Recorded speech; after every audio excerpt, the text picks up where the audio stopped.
Good morning, and welcome to Redeemer Lutheran Church. I'm Pastor Gary Lodeholt.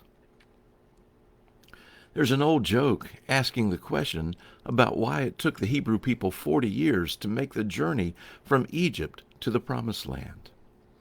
I mean, after all, it's not that far. The answer the joke gives is that Moses was a man and he refused to stop and ask for directions. The truth hidden behind that joke is that it really is not that far from Egypt to the Promised Land in Canaan, and we might be surprised to know that it didn't take them 40 years to get there either. The first time.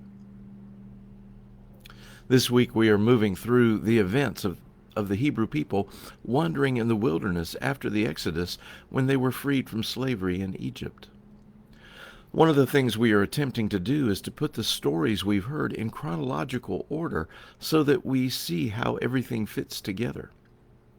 Another goal for the week is to be reminded of some events on their journey that we might have forgotten or frankly never heard before.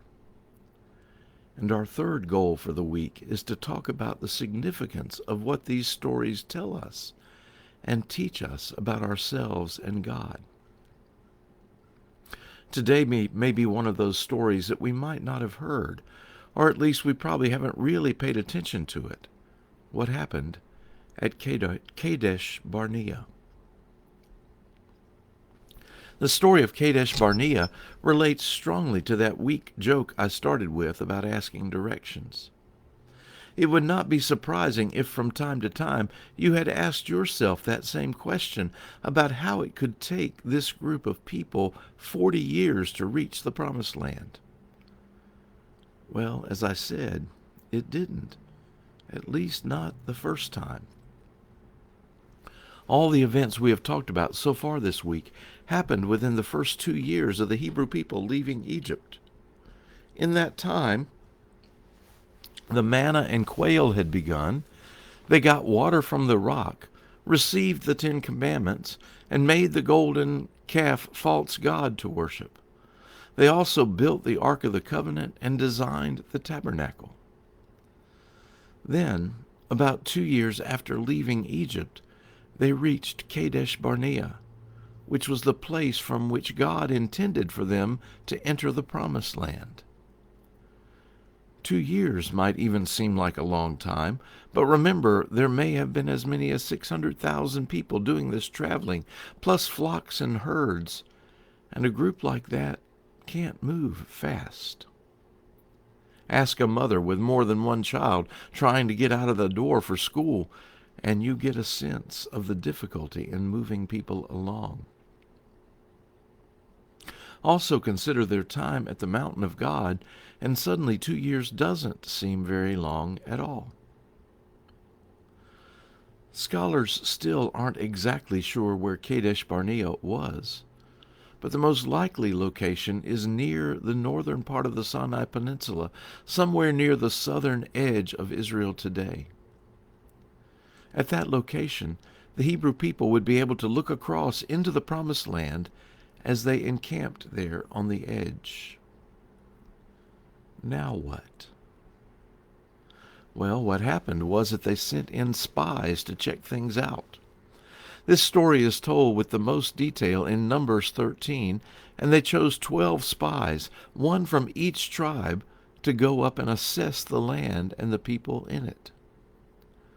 Moses charged the 12, saying, "Go up there into the Negeb, and go up into the hill country, and see what the land is like, and whether the people who live in it are strong or weak, whether they are few or many, whether the land they live in is good or bad, and whether the towns that they live in are unwalled or fortified, and whether the land is rich or poor, and whether there are trees in it or not. Be bold, and bring back some fruit of the land." The Bible even adds the detail that it was the season for grapes to be ripe. So these 12 spies went up into the land all the way into the hill country, and then they came back to give an account of what they had found. They reported that the land was beautiful and the people were tall and strong. Their recommendation was to turn around and hightail it out of there because they saw no way they could defeat those already in the land. There was one, however, a guy named Caleb, who urged the exact opposite. "Let's go up now and occupy the land," he said. Well, no one listened to Caleb, and they went back into the wilderness. In fact, God sent them into the wilderness for another 38 years until they learned that they could trust God. That's the thing. You see, at Kadesh-Barnea, once again, the people had shown their lack of trust in God. They looked to themselves for strength and forgot that God was with them, or that God gave them this land, and that God would lead them in victory according to God's purposes. They turned and ran instead, and that meant that they still needed to learn about complete dependence on God and not on themselves. And that's where the 40 years in the wilderness comes in. That's why they were out there all that time, not because Moses needed directions. No, they needed that much time to learn that things depend on God. You know, it's amazing we aren't out in the wilderness ourselves. It's a lesson we need to know as well. It's not about us. It's not about our strength or power. It is about God. Thanks for watching, and remember to let this day belong to God.